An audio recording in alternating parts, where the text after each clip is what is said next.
Let's bring you this now. Today marks 9 years since police shot and killed 34 miners in Marikana, this in the Northwest Province.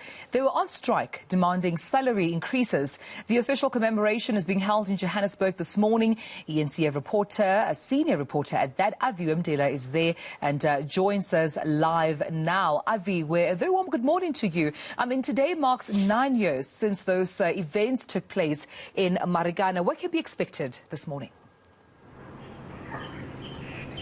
Well, the commemoration takes place at around 11 a.m. in Bryanston, where there's some political heavyweights to be expected. Prince Mangosuthu Buthelezi, General Bantu Holomisa, Julius Malema, as well as Musi Maimane, among the guest speakers that will be part of that AMCU commemoration. But we spent the weekend in Marikana, myself and my colleague Silindelo Masikana, where basically we saw that nothing really has changed. We're speaking to the community members. They paint a myriad of issues on the ground while they were promised after that massacre that happened exactly on this day 9 years ago, where 34 mine workers were massacred at the hands of the South African Police Service. They were promised numerous things, better life, changes on the ground, and hardly any have happened. I spoke to the councillor and the EFF MP in Parliament, basically painting out how they still have struggled with water, electricity connections, illegal connections, the roads themselves. It's difficult to go in and out if it rains. They're mentioning one incident where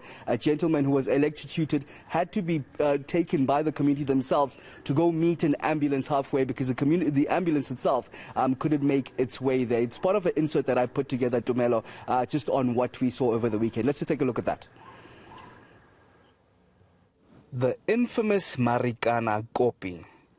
34 miners were killed by the South African Police Service here 9 years ago. The most lethal use of force against civilians since 1976. Their fight was for a better life in general, but 9 years on, their families still live in squalor and face a litany of challenges. The roads, water, sanitation, I can say, even electricity. And this time we are facing the very critical time, a pandemic, is whereby utoluguti sometimes umuntu yagula, i-ambulance ayikhona ukungena enkanini because of indlela zethu are not in a good conditions, akungeneki. If more especially imvula mayinethile, umuntu mayingena la fanele afaka amagambutsi. The economic freedom fighters took over this ward in 2016 and say they have been fighting a losing battle with mining bosses and government to secure better living conditions for miners. It was better before the massacre, but after the massacre, the things are so very, very, very difficult. I don't know why. I think maybe the government, our government of South Africa, was having the aim to kill these people because we don't see anything which has changed. More especially in these communities we stay, it's worse. It's worse. It's worse. It's worse. While the community lives in hope for a better life here, 9 years after their fathers, brothers, relatives, and neighbors were killed by police, their reality is a daily reminder that they may have died in vain. Aviwe Mtila, Marikana. Well, let's go now to the infamous Kopi. Wreaths will be laid there in memory of those that died. eNCA Silindelo Masikana will be covering that event and joins us now. Slee, good morning to you. Aviwe just narrating that this past weekend yourself and him were, well, in Marikana in the area. Nothing seems to have changed much, but we expect that wreath laying event to take place. Certainly so. It's a very sad day in South Africa today where we once again are reminded about the tragedy that happened 9 years ago. The commemorations of the 16th of August 2012 will be taking place today, and it's quite sad that 9 years on, families, communities here in Marikana still have no justice, but also that their material conditions of living still haven't changed. As you would understand, being a mining town, there's a lot of dust here, but there's basically no tar roads.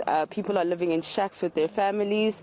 There's no sanitation, water is scarce, and electricity is also somewhat of a luxury here in this particular area. And we are, of course, at the Kopi.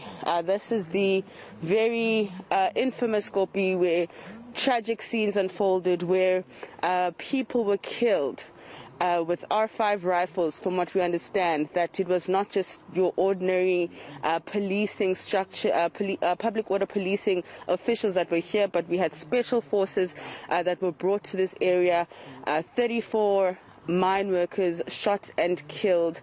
A lot of those scenes we will be, of course, bringing those visuals to our viewers throughout the day. But you can see that it seems as though nothing has happened here.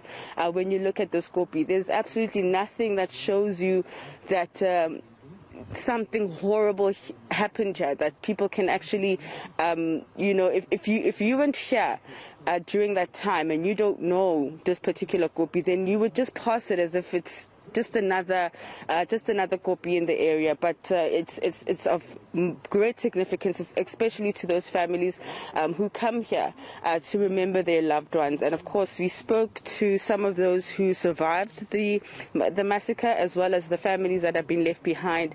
And 9 years on, for them, it still feels as though it happened yesterday. Let's take a listen.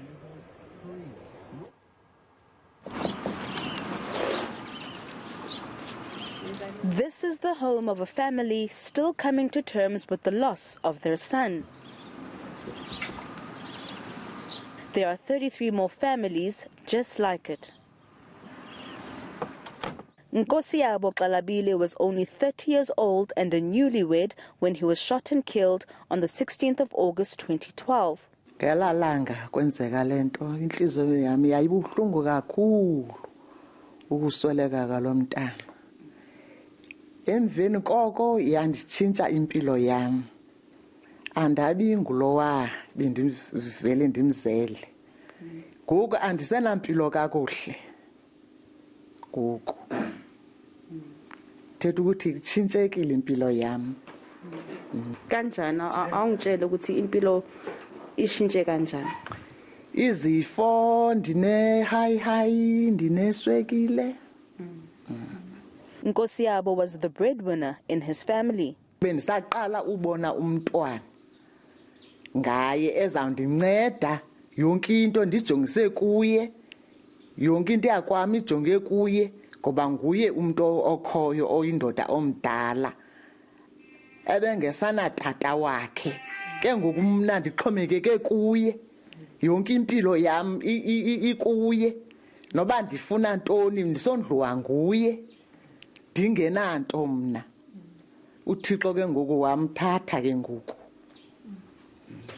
And while it's been almost a decade since her son's death, Nezile says it still feels as though it happened yesterday. Silindelo, Marikana in the Northwest. All right, we'll leave it there. Silindelo, Aviwe, Mtila, thank you so much for that update. More to come right on eNCA as we continue to, of course, commemorate and highlight today.